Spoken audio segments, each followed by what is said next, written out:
गुरु ऐसे विनय दे दे, गुणगान करूं तेरा। इस बालक के सर पे गुरु हाथ रहे तेरा। गुरु ऐसे विनय दे दे। सर्वज्ञाय सद्गुरुदेवाय नमः। ओम सर्वज्ञाय सद्गुरुदेवाय नमः। ओम सर्वज्ञाय सद्गुरुदेवाय नमः।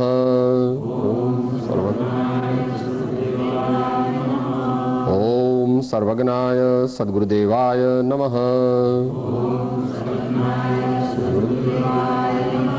ओम सर्वज्ञाय सद्गुरुदेवाय नमः।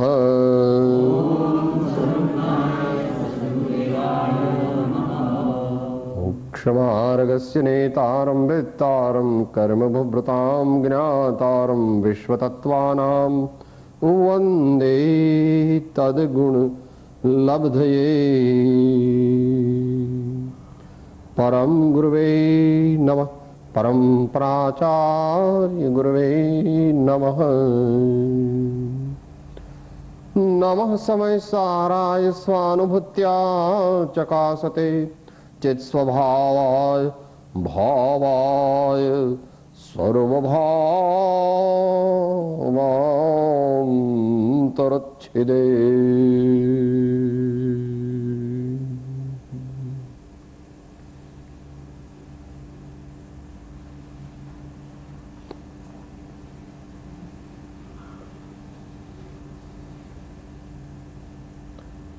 आत्म तत्व के विकास की कुछ सूक्ष्म धर्म वार्ता।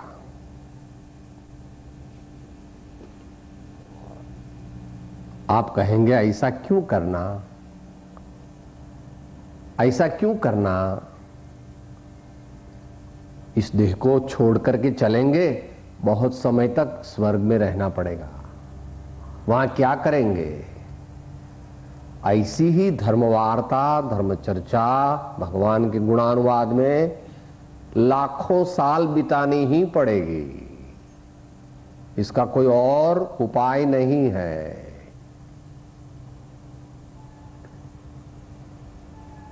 और जब अगले मनुष्य भूमि में मुनि पद प्राप्त करेंगे, तब भी केवल ज्ञान प्राप्त करने के पहले बार बार आत्मा का अनुभव करना पड़ेगा, बार बार आत्मा का अनुभव करना पड़ेगा। यानी निर्विकल्प समाधि, निर्विकल्प समाधि, निर्विकल्प समाधि, निर्विकल्प समाधि, निर्विकल्प समाधि। कहां तक? जहां तक निर्बीज समाधि प्राप्त न हो। फिर निर्बीज समाधि प्राप्त हो गई, फिर कुछ नहीं, फिर बीज ही नहीं रहा तो संसार रहेगा नहीं। इसके संस्कार यहां से अगर पक्के हो जाए तो स्वर्ग में भी और अगले भव में जब कोई राजा महाराजा बनेंगे, यानी मनुष्य भव में, तो वहां भी बहुत करके तो सीधे ही कुमार अवस्था में दीक्षा ले लेंगे। मगर समझो कुछ भवितव्य अन्यथा हो तो मुनिपद धारण करके बार बार इस भावनाओं को दोहराएंगे, चित्त में इसके ध्यान में बार बार डेप्थ में लगेंगे। जब राजा होंगे तब, और जब मुनि होंगे तब भी ये तत्व चिंतन ज्ञानी गुरुओं को भी करना पड़ता, ज्ञानियों को भी करना पड़ता है और मुनियों को भी करना पड़ता है। यही हो ऐसा नहीं, ऐसा कोई भी चिंतन करो, यही हो ऐसी कोई आवश्यकता नहीं, कोई भी। मगर सूक्ष्म तत्व चिंतन जो आत्मा से नजदीक वाला हो तो ज्यादा फायदा वाला है। क्योंकि आत्मत्व को प्राप्त करने के लिए आत्मा का चिंतन विविध दृष्टिकोण से करने से कर्मों की निर्जरा सबसे ज्यादा होती है। श्रेष्ठ तप है वो अनुप्रेक्षा है, वहां पुस्तक नहीं लेना पड़ेगा। भाष्य का प्रश्न था कि भगवान महावीर जब स्वाध्याय करते थे तो उनको शुभोपयोग कहना कि शुद्धोपयोग कहना, ऐसी कुछ बात थी। तो भगवान को शुभोपयोग भी था और शुद्धोपयोग भी था, मगर भगवान को स्वाध्याय नहीं था हमारे जैसा, क्योंकि भगवान का ज्ञान एक तो 12 अंग 14 पूर्व प्रमाण होता है मुनि अवस्था में, और दूसरा इतना तीक्ष्ण होता है कि प्रत्यभिज्ञान के लिए उनको किसी शास्त्र का आधार नहीं लेना पड़ता। आत्मा उनके पास, उनके चिंतन में हाजरा हजूर हो जाता है। भगवान को कोई शास्त्र की जरूरत रहती, उतना उनका तीक्ष्ण प्रज्ञा डेवलप हो जाती है। आप कहेंगे आपको क्या मालूम, आपको क्या मालूम कि भगवान की ऐसी तीक्ष्ण प्रज्ञा होती? क्योंकि दीक्षा लेते समय ही तीर्थंकर को नियम से चतुर्थ ज्ञान प्रकट हो जाता है, मनःपरे ज्ञान। और मनःपरे ज्ञान को प्राप्त करने की जो 12 या 13 कंडीशंस हैं वो राजवार्तिक में से देख लेना। जिनके बढ़ते बढ़ते अत्यंत संयम के उग्र परिणाम हो, उन्हीं को ही मनःपरे ज्ञान प्रकट होता है, ऐसा भगवान ने कहा है, जो राजवार्तिक में कहा है।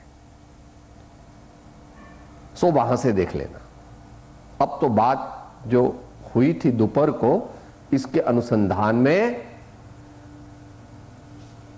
संक्षेप में करना है, क्योंकि हमारे पास 30 मिनट के करीब है। ऐसे तो इतने में आसानी से हो जाएगा, क्योंकि सब मसाला तैयार है। क्या सोचना है, क्या चिंतन करना है?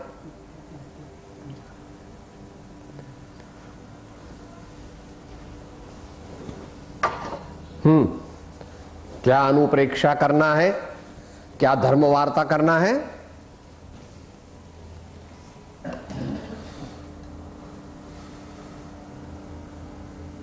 हम सब जीव है, हम सब आत्मा है। माने तो भी है और न माने तो भी है। इसको कितना पकड़ करके रखो वो तो यहां ही रहेगा, इसकी रक्षा बनाएंगे। जो तुम्हारे को लड़के हैं, लड़कियां हैं, भक्तजन हैं, वे इसकी तो रक्षा ही बनाएंगे, और तो कोई चीज आएगी ही नहीं साथ में। हम सबको अकेला ही जाना पड़ेगा, साथ में आएगा वो कार्बन शरीर और तेजस शरीर, मैंने कर्म साथ में आएंगे टूक में। तो जीव की अवस्था क्या क्या है?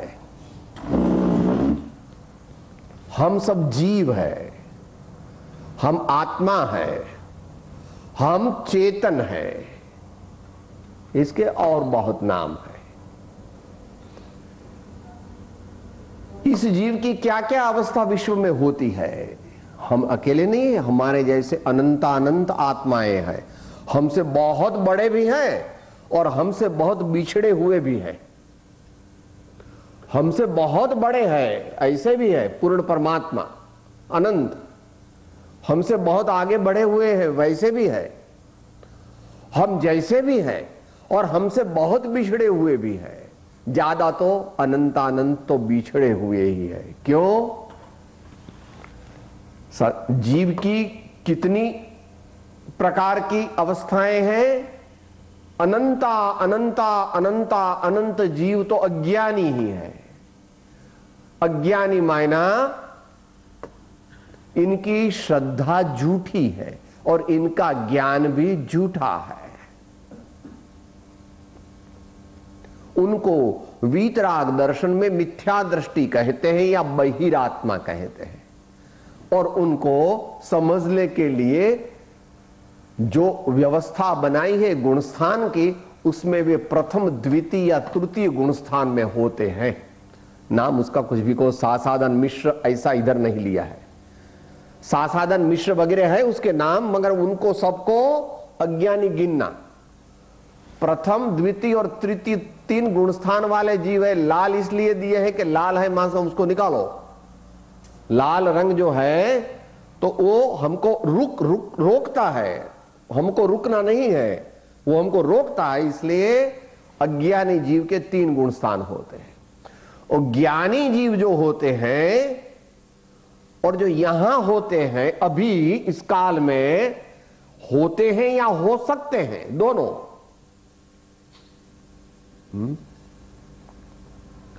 होते हैं मायना है, और हो सकते हैं मायना there may be, there is possibility of such souls. ये कैसे हैं?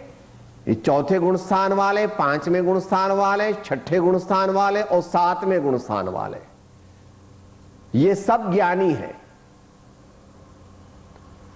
इनका नाम असंयत ज्ञानी, असंयत सम्यक दृष्टि धर्मात्मा कहते हैं। इनका नाम ज्ञानी श्रावक कहते हैं। इनका नाम ज्ञानी मुनि प्रमत्त संयत मुनि कहते हैं। और इनका नाम ज्ञानी अप्रमत्त महामुनीश्वर कहते हैं।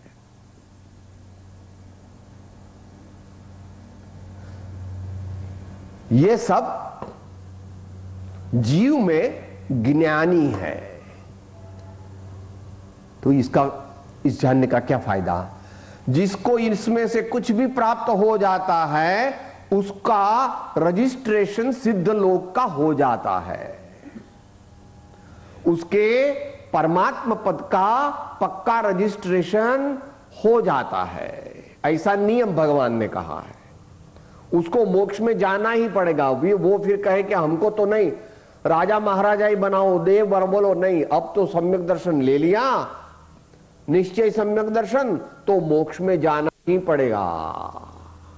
मगर ऐसा कभी होता नहीं। जो ज्ञानी होता है उसको संसार मैना परिभ्रमण अच्छा नहीं लगता, उसको मोक्ष जाने की चटापटी होती है। ऐसा उसका स्वभाव है, क्योंकि ज्ञान वैराग्य प्रकट हुए हैं और गुण श्रेणी निर्जरा भी प्रकट हो गई है। इसके बारे में विस्तृत चर्चा बाद में करेंगे। आगे ये तो अज्ञानी हो गए और ये तो ज्ञानी हो गए, और ये अभी कौन है? बोला महाज्ञानी मुनि, महाज्ञानी मुनीश्वर, जिनका कर्णानुयोग में वर्णन आता है, जो इस काल में इस क्षेत्र में नहीं होते हैं, नहीं हो सकते हैं, ऐसा वर्धमान स्वामी ने कहा है, सर्वज्ञ भगवान ने कहा है। नहीं होने योग्य श्रेणीगत मैंने ये जो है वो श्रेणी में ही होता है। श्रेणी मायना last stage of supramental Sadhana, last stage of supramental Sadhana usually always leading to omniscience.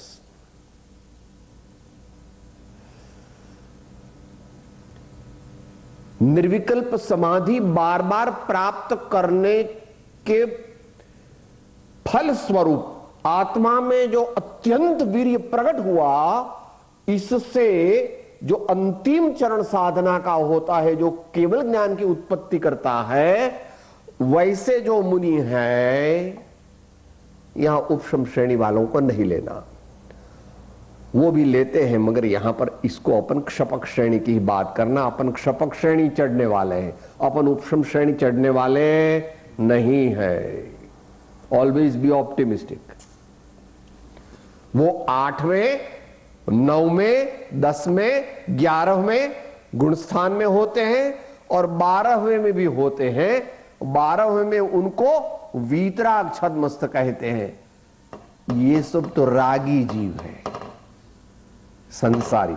और यह भी अभी केवल ज्ञान नहीं हुआ, मगर वीतरागी हो गया। तत्क्षण वो केवल ज्ञान उसको हो जाने वाला, उसको एनी सेकंड, और वर्तमान भाषा में, भगवान की भाषा में समय। नहीं निकालना काय को, वो तो कोई उपशम श्रेणी वाला है, वो भी श्रेणी में होता है। हम नहीं जाने वाले वो बात अलग हो गई, मगर कोई तो जाएगा, वो तो अपने हाथ में नहीं है, वो अपने को मालूमत भी नहीं। अपन तो भावना ऐसी करना कि जब चढ़ेंगे तो क्षपक ही चढ़ेंगे, उपशम चढ़ेंगे, मगर क्षपक श्रेणी में जो है वो भी श्रेणीगत मुनि है और वो भी शुद्धोपयोगी मुनि है। तो ये जो है वो तीसरे प्रकार के जीव है जो वर्तमान में, इस काल में, इस क्षेत्र में, मायना इधर लॉस एंजलिस से लेकर उधर टोक्यो तक में कोई भी मनुष्य मुनि ज्ञानी इसमें आ नहीं सकता, यहां जा नहीं सकता। इसका जिक्र श्रीमद् राजचंद्र जी ने 62 पत्रांक में किया है, वहां से देख लेना। अपन तो यहां, ये तो इंट्रोडक्शन हो गई आज के दोपहर के प्रश्न की। अब आगे चलते हैं।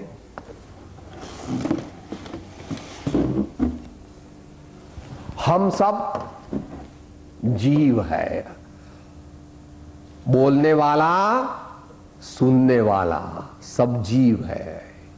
बड़े जीव, दूसरे छोटे इधर भी है, सब जगह जीव है। मगर वे तो एक इंद्री, दो इंद्री, तीन इंद्री, चार इंद्री वाले हैं, समझ नहीं सकते। जीव है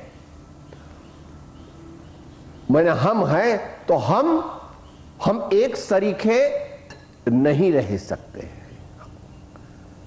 जीव द्रव्य है, जीव तत्व है, तो कोई भी द्रव्य कभी भी अवस्था के बिना होता नहीं, ऐसी सर्वज्ञ भगवान की आज्ञा है। कोई भी द्रव्य पर्याय के बिना होता नहीं, इसकी अवस्था होती ही है, चाहे जीव हो चाहे अजीव हो।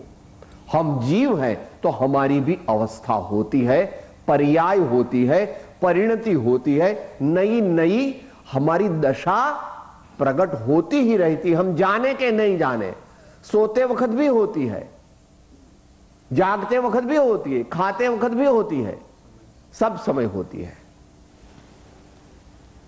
अब थोड़ा टेक्निकल है। हमारे सब गुणों की अपेक्षा जो नवी अवस्था होती है उसको भाव कहते हैं।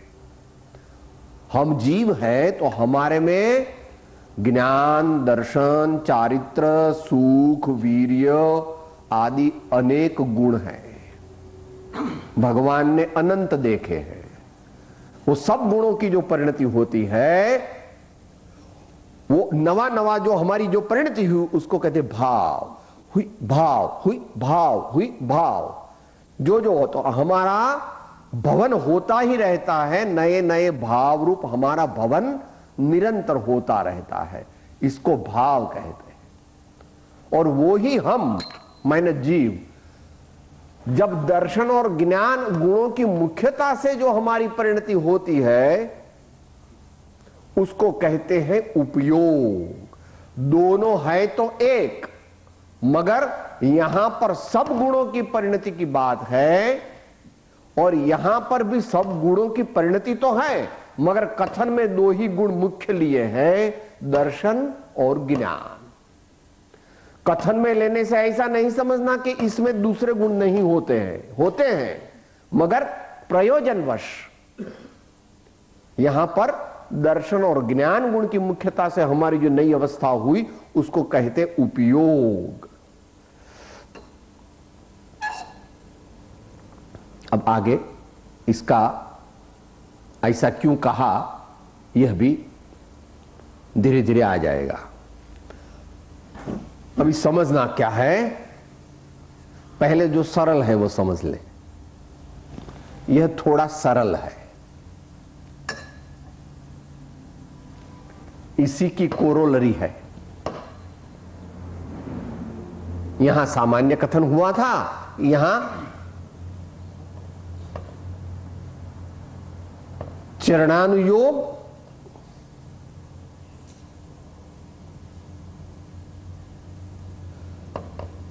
और कर्णानुयोग की मुख्यता को लेकर के बात करते हैं। अभी आगे आएगा, वैसे बताते जाएंगे। उपयोग को भगवान ने 3 प्रकार बताया, अशुभ उपयोग, शुभोपयोग और शुद्धोपयोग। ऐसा करके प्रवचन सार में और पंचास्तिकाय में दोनों। आप कहेंगे कोई मुनि है और अज्ञानी है और वो भगवान की स्तुति करता है और पंचमहाव्रत पालता है, तो उसको क्या कहेंगे? तो बेटा व्यवहार से तो उसको शुभोपयोग कहेंगे, मगर आध्यात्मिक दृष्टि से उसको अशुभोपयोग ही कहेंगे। आप कहेंगे ऐसा क्यों करते हैं आप? मिथ्यात्व के रहते हुए जो भी उपयोग है वह परमार्थतः अशुभोपयोग है, मगर सिद्धांत से अशुभोपयोग नहीं है। सिद्धांत से तो उसको शुभोपयोग है। क्यों? क्योंकि वो भी स्वर्ग में जाता है। अगर सिद्धांत से वो शुभोपयोगी होगा तो स्वर्ग में नहीं जा सकता, मगर वो स्वर्ग में जाता है। इसलिए सिद्धांत से तो उसको शुभोपयोग है, मगर अध्यात्म की परिभाषा में उसको अशुभोपयोगी कहा, क्योंकि सम्यक्त्व के अभाव में उसका भाव जो है वो मोक्ष के प्रति गमन नहीं कर सकता। तो पहले दूसरे और तीसरे गुण स्थान में तो शुभोपयोग होता है। अब ये गुण स्थान जरा कठिन है समझना, मगर ट्राई योर बेस्ट, जरा सावधान होकर के। ऐसा आड़वा क्यों लिखा है भैया? इसका ये प्रयोजन है। ये चतुर्थ गुण स्थान, ये पंचम गुण स्थान, ये षष्ठम गुण स्थान और 7वां बड़ा लिखा है, और उसको आगे समझेंगे। 4, 5, 6 और 7, ये जो 4 गुण स्थान है, इसका जिक्र इधर हो गया, वहां से समझ लेना।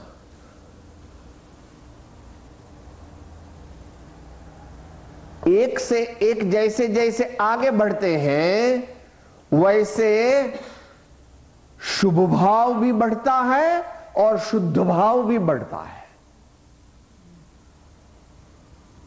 समझो, देखो,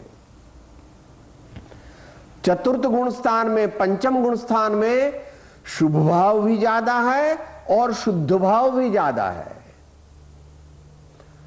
और छठे में इससे ज्यादा, और 7वें में इससे ज्यादा। आप कहेंगे इसके आगम प्रमाण हमको बताइए आप। तो एक तो प्रमाण अगेन श्रीमद् राजचंद्र वचनामृत 62 से समझ लेना। चतुर्थ गुण स्थान वर्ती को धर्म ध्यान गौण है, फिर पंचम गुण स्थान वर्ती को मध्यम है, और षष्ठम गुण स्थान वर्ती को विशेष है, और सप्तम गुण स्थान वर्ती को श्रेष्ठ है। वैसा वहां समझ लेना। एक दूसरा, जैसे जैसे ऐसा जाता है वैसे क्या होता है? पाप समुच्चय दृष्टि से कम होता जाता है और पुण्य समुच्चय दृष्टि से बढ़ता जाता है। चौथे से 5वें में, 5वें से 6वें में, 6वें से 7वें में पाप कम होता जाता है, पुण्य बढ़ता जाता है, और संवर निर्जरा बढ़ती जाती है। इसलिए यहां तो गुण श्रेणी निर्जरा थी, इससे यहां पर असंख्यात गुण श्रेणी निर्जरा है, इससे यहां असंख्यात है, और इससे यहां असंख्यात है। मैंने इतने इतने कर्म आत्मा से झड़ते हैं, छूट जाते हैं, टूट जाते हैं, जल जाते हैं। तो क्या हुआ? शुभोपयोग भी बढ़ता गया, और शुद्धोपयोग अगर उसको कहे तो इसके बारे में चर्चा आगे होगी। शुद्ध भाव या शुद्धोपयोग, जो प्रकार आप कहे, इसमें हमें कोई इतराज नहीं। आप शुद्ध भाव कहे तो भी हमें कोई वांधा नहीं, शुद्धोपयोग कहे तो भी वांधा नहीं। इसकी चर्चा बाद में करेंगे प्रश्नोत्तरी के समय। दोनों इधर बढ़ते हैं। और एक 7वां गुण स्थान जो है वो बड़ा जंक्शन है, बहुत बड़ा जंक्शन है। आप कहेंगे क्यों? फॉर सेवरल रीजंस, मगर यहां एक दो बताएंगे, इसकी अंतिम में चर्चा कर लेंगे। सातवां गुणस्थान है वो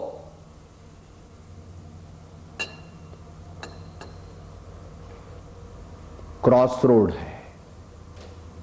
क्रॉस रोड है, या तो वहां चले जाओ नहीं तो नीचे गिरो, वहां ज्यादा टिक नहीं पाते। आगे बढ़ो नहीं तो नीचे चले जाओ, वहां ज्यादा ठहर नहीं सकते हैं।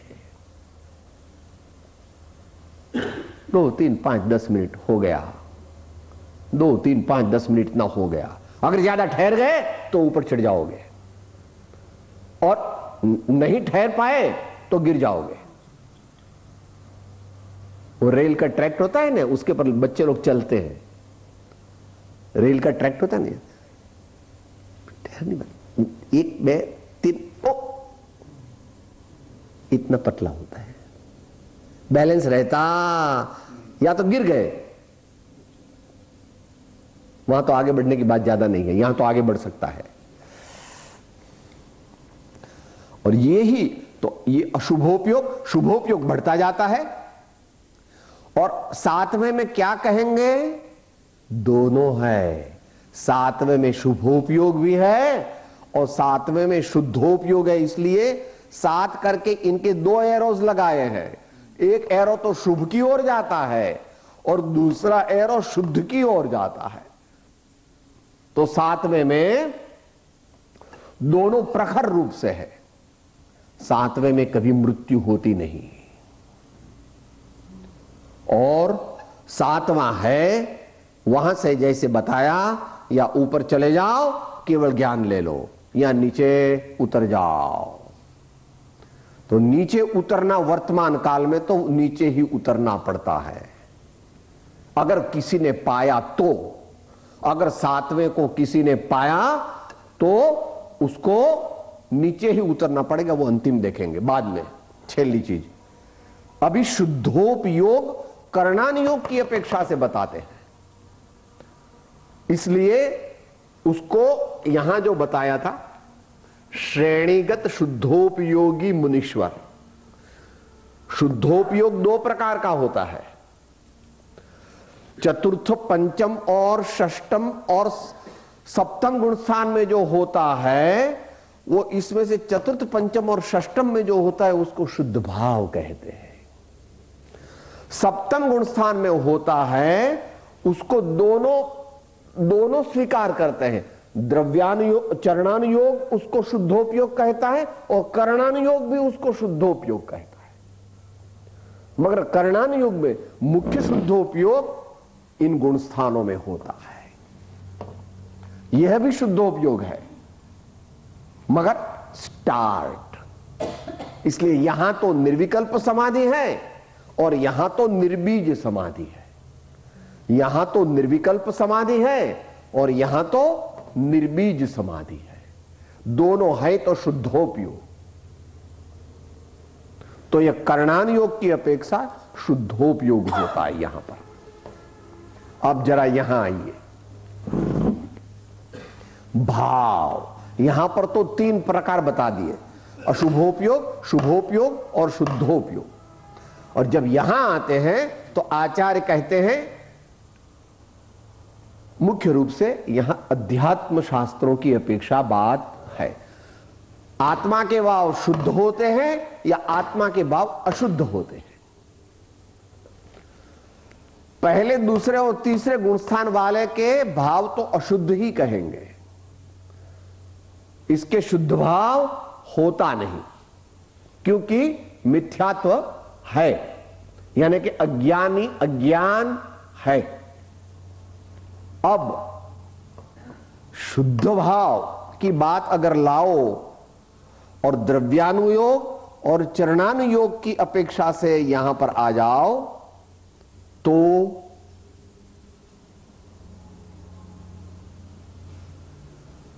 अब जरा और ध्यान से,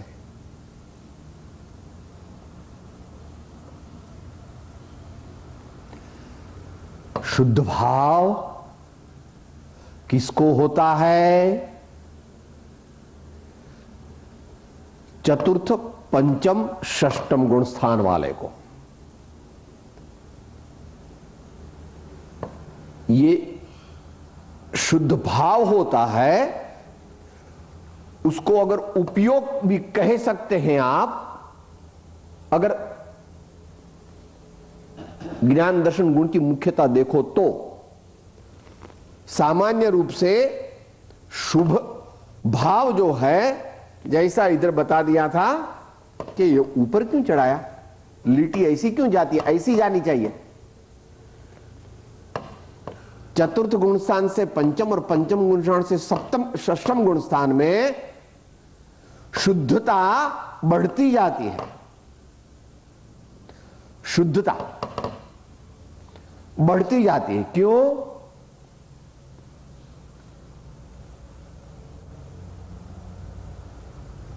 अनंतानुबंधी गया, अप्रत्याख्यान गया और प्रत्याख्यान गया। आत्मा को कलंकित करने वाले जो कर्म थे, ये तीन तो यहां टूट गए। और यहां पर अगेन डिवीजन, आधा तो सातवां इधर है और आधा तो सातवां इधर है। सातवें में क्या है? सातवें में शुद्ध भाव भी है और शुद्धोपयोग भी है। इधर शुद्धोपयोग नहीं है,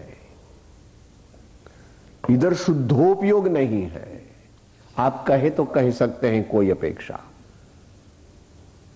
शुद्ध भाव है। क्यों? भाव पूरे को लेता है और उपयोग अपने पुरुषार्थ से उसी समय जो प्रकट करता है उसको उपयोग कहेंगे। और भाव क्या है? आत्मा और कर्म, उन दोनों के इंटरेक्शन से जो समुच्चय दशा प्रकट हुई उसको कहेंगे भाव। आत्मा और कर्म, इन दोनों के साथ रहने से इनका संबंध कैसा है? आपने बताया था, अंतरंग, निमित्त नैमित्तिक, अविनाभावी। अंतरंग, निमित्त नैमित्तिक और अविनाभावी। इसकी फिर और चर्चा नहीं करेंगे, नहीं तो विषय अंतर होगा। कर्म हम देख नहीं सकते हैं, इसलिए अंतरंग है। निमित्त नैमित्तिक है क्योंकि इसके बिना, कर्म के उदय के बिना आत्मा में कभी विकार नहीं हो सकता। कर्म के उदय न हो और आत्मा में विकार हो तो सिद्ध भगवान में भी विकार होगा, अरिहंत भगवान में भी विकार होगा। तो वहां घाती कर्म नहीं है तो भी, मगर ऐसा होता नहीं। अंतरंग, निमित्त नैमित्तिक और अविनाभावी। अविनाभावी क्यों कहा? किसी जीव को केवल ज्ञानावरणी का उदय हो और वो कहे मैं तो केवल ज्ञानी हूं, तो ऐसा होता नहीं भैया। ये तो थियोरिटिकल समझना। किसी को मिथ्यात्व मोहिनी का उदय है और वो कहता है मैं तो सम्यक दृष्टि हूं, तो भैया भगवान ने ऐसा कहा है कि जिसको मिथ्यात्व मोहिनी का उदय हो उसको 3 काल में सम्यक तो होता नहीं, अविनाभावी है। वैसा अन्य भी समझ लेना। अभी संक्षेप में, शुद्ध भाव भी है और उपयोग की अपेक्षा से कहो तो शुभ उपयोग है। और दोनों चौथे से पांचवें, पांचवें से छठवें में बढ़ता, सातवें में बैलेंस है। उस बैलेंस को अपने पुरुषार्थ से, मगर यहां पुरुषार्थ कैसा है? अब ये बात जरा अबुद्धिपूर्वक पुरुषार्थ है, वो केवल ज्ञान गम्य है, वो केवल ज्ञान गम्य है। मुनि महाराज, हम जब मुनि होंगे ना तो सातवें में बहुत पुरुषार्थ करेंगे। वो पुरुषार्थ करेंगे, वो तुम्हारा भाव है। अगर पुरुषार्थ करने का संकल्प या विकल्प हो गया तो सातवां गुण स्थान रहेगा नहीं। इसलिए वहां तो समुच्चय योग्यता की अपेक्षा तुम्हारा भवितव्य जैसा होगा वैसा होगा। तुम छठे में पुरुषार्थ कर सकते हो, सातवें में कर सकते हो, कैसा हम कोई नहीं जानते, भगवान भी नहीं जानते, आचार्य महाराज और शुद्ध केवली भी नहीं जानते, केवली जानते हैं। अबुद्धिपूर्वक कैसे होता है पुरुषार्थ, वो किसी के ज्ञान का विषय नहीं है। तो सातवां गुण स्थान जंक्शन है, उसमें शुद्ध भाव की चरम सीमा है, और शुद्ध भाव की चरम सीमा होने से उसको शुद्धोपयोग कह देते हैं। इसलिए कोई पूछे कि शुद्ध भाव और शुद्धोपयोग में क्या फर्क, तो बोला ऐसे तो कोई फर्क नहीं है, क्वांटम का फर्क है। चतुर्थ गुणस्थान में थोड़ा शुद्ध भाव होता है, पंचम गुणस्थान में ज्यादा होता है, छठे गुणस्थान में और ज्यादा होता है, सातवें में बहुत होता है। इसलिए उसका नाम भी उधर बदल दिया शुद्धोपयोग। जैसे कोई राजा पहले के जमाने में थे और उसका जो बड़ा लड़का है, तो जब वो दशहरा की सवारी निकलती है तो लोग कहते देखो ये राजा है। बोले तो ये कौन है, बोले ये भी राजा है। तो ये भी राजा है, मैंने दो राजा है, मगर ये नहीं होने पर ये ही राजा होने वाला है। तो उसको ऐसा कह देते हैं कि ये भी राजा है, क्योंकि जब राजा की मृत्यु हो जाएगी तो ये राजा हो जाएगा। तो यहां पर शुद्ध भाव इतना बढ़ गया कि उसको शुद्धोपयोग नाम दे दिया।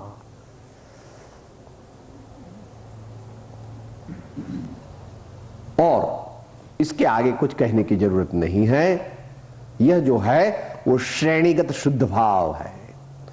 8वें 9वें 10वें 11वें और 12वें में जैसा यहां पर था, इसका ये पिक्टोरियल प्रेजेंटेशन है। यहां 7वां जो है वो समझना इसलिए है कि वो ही, अभी इसको दोनों साथ में ले ले, इन दोनों को साथ में ले ले। वर्तमान काल में राजा कौन है, यहां पर 7वां गुणस्थान राजा है। यहां पर वर्तमान में हमारे लिए 7वां गुणस्थान राजा है। मैंने यह चरम सीमा है। पहला 7वां गुणस्थान क्या है, 7वां गुणस्थान है कि नहीं है, तो आचार्य ने अपने विनय भाव से ऐसा कहा कि मैं प्रमत्त भी नहीं हूं और अप्रमत्त भी नहीं हूं। 6वीं गाथा समय सार में मैंने वो कहता है कि मैं निर्विकल्प भी हो जाता हूं और सविकल्प भी हो जाता हूं, वो तो मेरी अवस्था है। मेरा द्रव्य जो है उसमें प्रमत्त अप्रमत्त आदि कोई विकल्प नहीं है। गुणस्थान कहां होता है, पर्याय में होता है, द्रव्य में नहीं होता। और वो द्रव्य की बात करना चाहते हैं समय सार में मुख्य रूप से। तो 7वें गुणस्थान को क्या कहते हैं भारतीय परिभाषा में, निर्विकल्प समाधि। उसका दूसरा नाम क्या है, शुद्धोपयोग। तीसरा क्या है पॉइंट, वर्तमान कालीन सत्पुरुषार्थ की वह चरम सीमा है। वर्तमान काल में मैंने भगवान के निर्वाण के बाद 3 महीने, 3 साल, 8 मास और 15 दिन के बाद जिसका जन्म हुआ हो, ऐसा कोई भी मनुष्य केवल ज्ञान को प्राप्त नहीं होता और 7वें गुणस्थान से आगे नहीं जा सकता। ऐसा आगम में कहा है, शास्त्र में कहा है। मानो न मानो ठीक है, मानना योग्य है। वर्तमान कालीन सत्पुरुषार्थ की वह चरम सीमा है और वो पूरा प्राप्त नहीं होता। 7वां गुणस्थान आखा नहीं है, आखा कहते हैं गुजराती में, पूरा नहीं होता। क्यों, इसके 2 भाग है। इसलिए आगे कहा था क्रॉस रोड्स है। तो वर्तमान में जितने भी 21,000 साल में जितने भी मुनि होंगे, मैना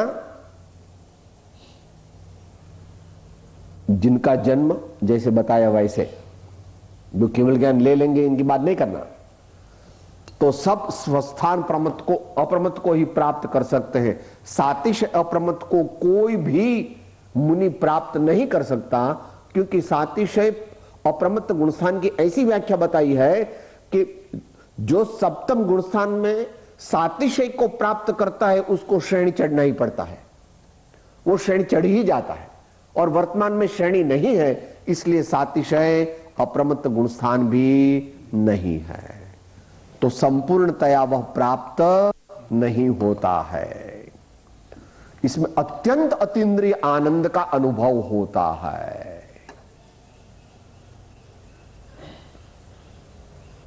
वो परम पूज्य है, इंद्र आदि तो नहीं, बड़े बड़े अहम इंद्र चक्रवर्ती आदि भी उनके चरण की रज को लेने के लिए लालायित होते हैं, और 3 काल के गणधर भी उनको वहां नमस्कार करते हैं।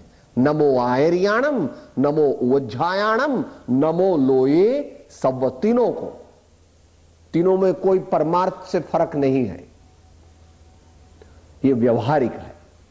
तीनों सच्चे अगर हैं तो उनको अवश्य छठवां सातवां ऐसा गुणस्थान में उनकी प्रवृत्ति और वृत्ति बनती है।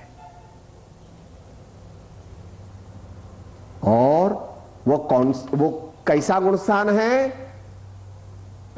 जब कभी कोई भी मनुष्य वर्तमान काल में सच्चा मुनि होता है तो पहले उसको 7वां गुणस्थान प्राप्त होता है।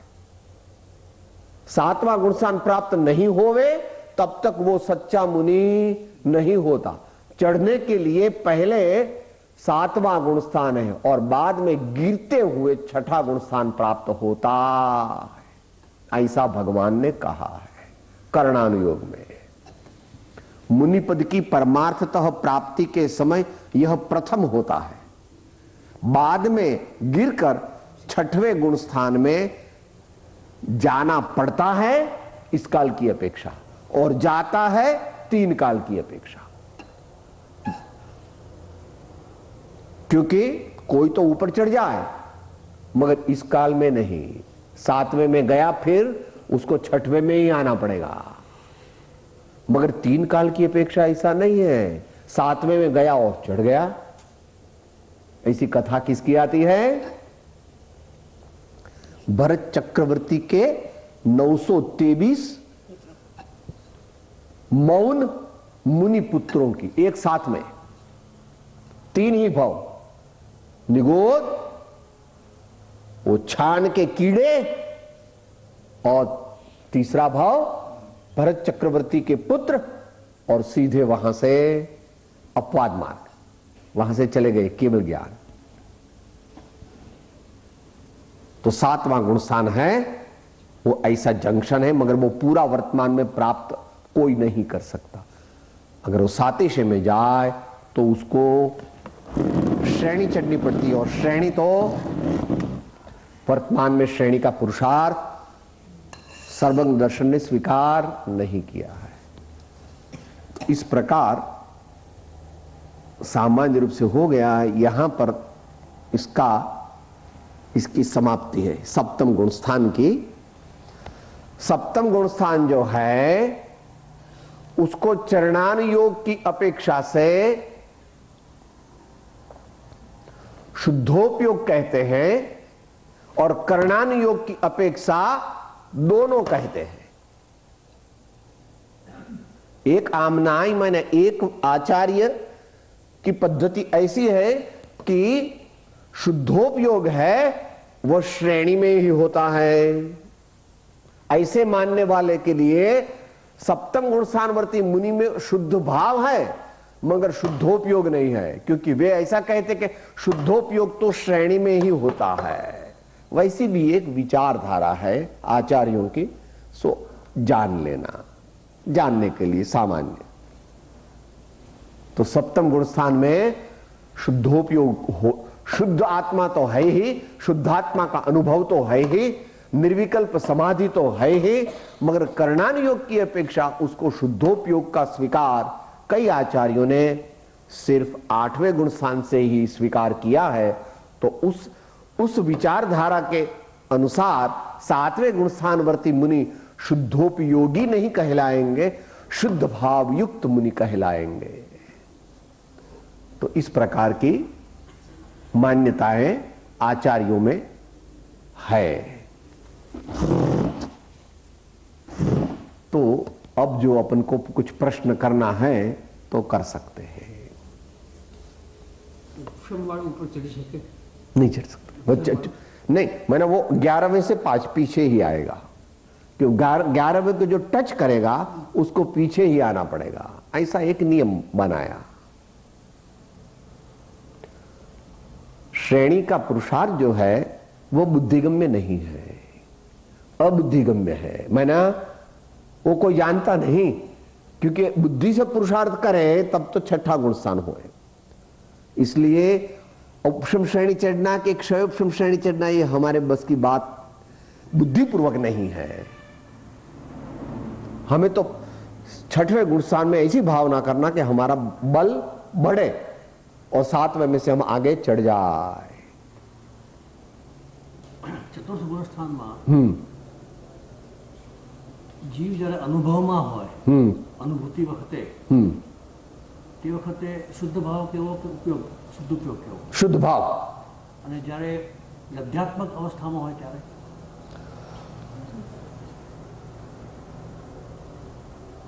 स्टोर्ड शुद्ध भाव, क्योंकि लब्ध्यात्मक अनुभूति वो उपचार है। लब्ध्यात्मक अनुभूति है जो वो उसका अनुभव नहीं होता। लब्ध्यात्मक अनुभूति वो from verbal point of view, wordology से वो झूठ है। लब्ध्यात्मक अनुभूति में कोई अनुभूति नहीं होती। लब्ध्यात्मक अनुभूति एक ही काम करती है कि उसको अनंतानुबंधी में जाने नहीं देती जब तक रहे वह, मगर वो अनुभूति रूप नहीं है, इसलिए लब्ध कहा। लब्ध मायना स्टोर्ड, शुद्ध भाव सिलक में रखा। हाँ, शुद्ध भाव जो नहीं है, शुद्ध भाव तो है, शुद्ध उपयोग नहीं है। और शुद्ध भाव और शुद्धोपयोग में कोई डिफरेंस नहीं है, तरतमता है, वो हमने बताई थी। इनके पास 1.5 लाख है, इनके पास 58 लाख है, इनके पास 99 लाख है, मगर तीनों ही लखपति ही कहलाएंगे। सप्तम गुण स्थान में जाएगा तो शुद्धोपयोगी कहलाएगा। चतुर्थ गुण स्थान में जीव જ્યારે અનુભૂતિ વખતે જો શુદ્ધ ભાવ છે, તો અનુભૂતિ નથી ત્યારે એને શું હોય છે? કારણ કે તે વખતે 46 या 43 कितनी जो कर्म प्रकृति उसका बंध वो होता ही नहीं उसको, ऐसे उसकी जागृति होती है। और ज्ञान वैराग्य का इतना बल रहता है कि अमुक भाव उसके होते ही नहीं, इसलिए वो लब्ध्यात्मक अनुभूति उसको ऐसे भाव होने नहीं देती। इसलिए जो बताया ऐसी इतनी जगह वो जाता नहीं। हाँ, शुद्ध भाव है तो शुद्ध भाव है कब? જ્યારે અનુભૂતિ મળશે ત્યારે नहीं। शुभ भाव अशुभ या शुभ તો પછી શુદ્ધ ભાવ મુજમાં નથી નથી સ્વરૂપ કૃપાદેવે કહ્યું, ત્યાં એની અપેક્ષાએ કહ્યું शुद्ध भाव मुझमान दी जनरल स्टेटमेंट है, मारी ऐसी बात नहीं है। ये सब जीवों के लिए बनाया गया है, मेरे लिए ही बनाया है ऐसा नहीं है। शुद्ध भाव मुझमा नहीं मैना, ऐसे तो सब बताया, इसमें से कुछ नहीं है। तो ये सब किसकी बात है? मुमुक्षु की बात है। ये ज्ञानी की दशा का वर्णन नहीं है, ये ज्ञानी की दशा का वर्णन नहीं है। शुद्ध भाव तो है, और ऐसा शुद्ध भाव होने पर भी तो ज्ञानी, ज्ञान सम्यक ज्ञान होने पर, इतना ज्ञान होने पर ज्ञानी कहते हम अल्पज्ञ हैं, आचार्य कहते। वैसे कभी अगर आप उसको ज्ञानी से लगाना चाहो तो भी लगा सकते हो, वो विनय है। मगर शुद्ध भाव એવું થયું કે શુભ ભાવમાં પણ ગુણ શ્રેણી નિદ્રા ચાલુ રહી ગઈ, કેમ થયું? क्यों? આપણે કહીએ છીએ કે શુદ્ધ ભાવમાં તો ગુણ શ્રેણી નિદ્રા થાય, શુદ્ધ ભાવમાં થાય, પણ શુદ્ધ ભાવ નથી તો પણ ત્યાં આપણે ગુણ શ્રેણી નિદ્રા ચાલુ છે। कहाँ? જ્ઞાનીમાં है, તો કેવી રીતે થઈ? क्योंकि अनंतानुबंधी का अभाव होने से आप अभी नहीं कमा रहे हैं, फिर भी आपकी आमदनी चालू है। આપણે કહીએ છીએ શુભ ભાવ છે, हाँ, તો શુભ ભાવ તો આશ્રવ છે, हाँ, આશ્રમમાં તો કર્મબંધ થવું જોઈએ, આપણે એક કર્મબંધ થતું નથી, બસ સમર નિદ્રા ચાલે છે, તો એ બે કોન્ટ્રાડિક્શન કે બસ એ તકલીફ છે। नहीं, जितना जितना शुभ अशुभ भाव है उतना तो बंद होता जा रहा है, और जितनी सत्ता शुद्ध मिथ्यात्व मोहनी जाने से जो कांस्टेंट आवक है उतनी संवर निजरा है, दोनों साथ में चल रहे हैं। तो कयो भाव है? मिश्र। तो मिश्र धारा, पूरी मिश्र धारा वहां तक चलेगी। कब तक? 12वें गुण स्थान को प्राप्त होगा तब तक मिश्र धारा ही उसकी चलेगी, मिश्र धारा ही चलेगी। तो भाव जो है वो सत्तारूप होगा और उपयोग है वो प्रवर्तन रूप होगा। आपकी दो आमदनी है, एक तो ब्याज आता है वो कांस्टेंट आवक है, वो भाव रूप है, और जो नई नई उत्पन्न आप कर रहे हैं फैक्ट्री से वो तो उपयोग रूप है, वो अपने वर्तमान पुरुषार्थ पर है। तो इससे बढ़ाओ बढ़ाओ बढ़ाओ तो वो भी बढ़ जाएगी। इस साल में 10 लाख जमा करा दो तो 50 लाख का ब्याज आएगा, फिर और आगे बढ़ाओ तो 100 लाख का ब्याज आएगा, और आगे बढ़ो एक दिन आत्मा के अनंत पति हो जाएंगे। शुद्ध भाव की बात मुमुक्षु माटे करी है, सबके लिए सामान्य रूप से, सामान्य रूप से मुमुक्षुओं के लिए है। क्या शुद्ध भाव मुझમાં નથી એમ કહે છે, मांगे છે कि हे भगवान मैंने शुद्ध भाव की प्रार्थना करते हैं। हाँ तो मांगते हैं प्रार्थना को, क्या क्या नहीं मांगते? आपनी परम भक्ति અને वितराग पुरुषना मूल धर्मनी उपासना। सारे क्या कहते हैं? समाहि मरणम मोहिला होय, ऐसा बोलते हैं। प्रार्थना तो करते ही हैं, भावना तो केवल ज्ञान तक की कर सकते हैं। शुद्ध भाव यह पहली मांग है, क्योंकि शुद्ध भाव से परमार्थ धर्म चालू होता है, तो यह पहली मांग है। इसके बाद शुद्ध भाव की वृद्धि, फिर शुद्ध भाव की वृद्धि, मगर वो एकदम होती नहीं, यहां पर आना पड़ेगा ही। इसके लिए क्रम है। शुद्ध भाव को एकदम बढ़वारा मिल नहीं सकता, वो धीरे धीरे बढ़ता है राजमार्ग में। अपवाद रूप किसी को हो जाए वो भी हमारे ज्ञान का विषय नहीं है। तो शुद्ध भाव और शुद्धोपयोग दोनों कथनचित एक कहो तो वादा नहीं है, तरतमता की बात है। कथन पद्धति में अशुद्ध भाव और शुद्ध भाव ऐसा भाव की अपेक्षा कहा जाता है, और उपयोग की अपेक्षा, क्योंकि हम पुरुषार्थ कहां करेंगे? उपयोग में। अपना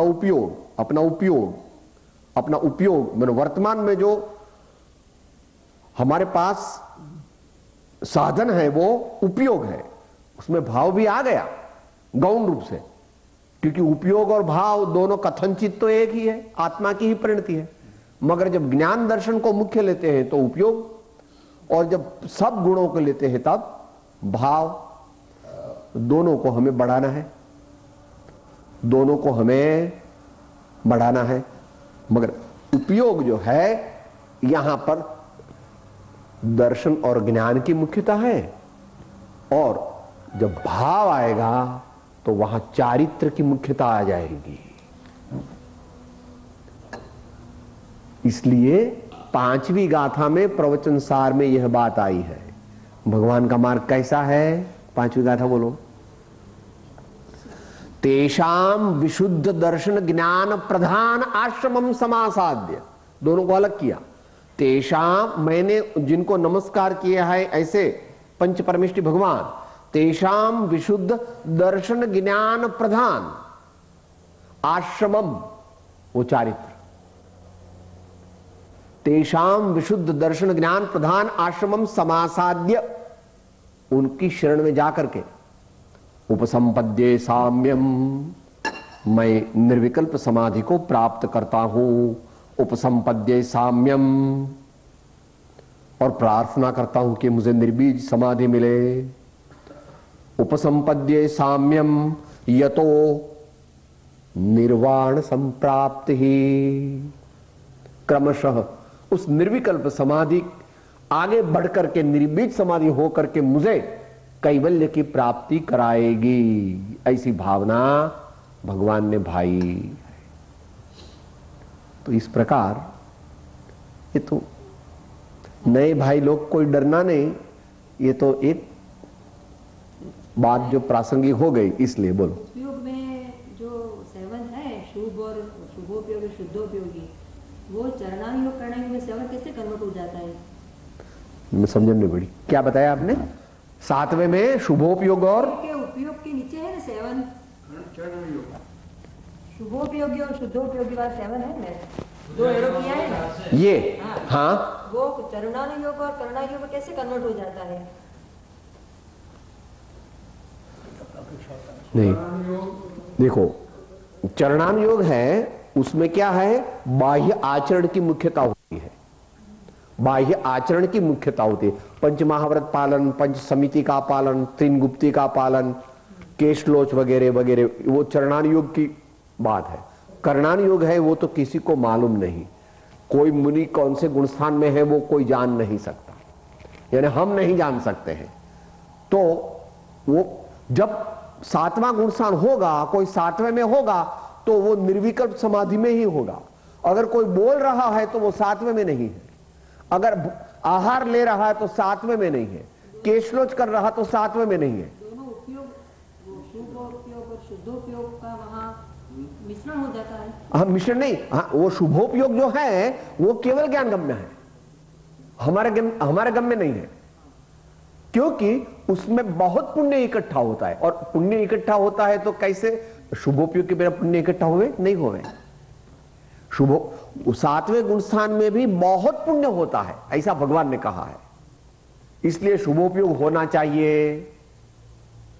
शुद्धोपयोग तो होता ही है। शुद्धोपयोग होता है अपनी हैसियत के मुताबिक, अपनी ताकत के मुताबिक 7वें में शुद्धोपयोग होता है। जैसे अपनी कैपेसिटी, हाँ, होता ही है। मगर कितना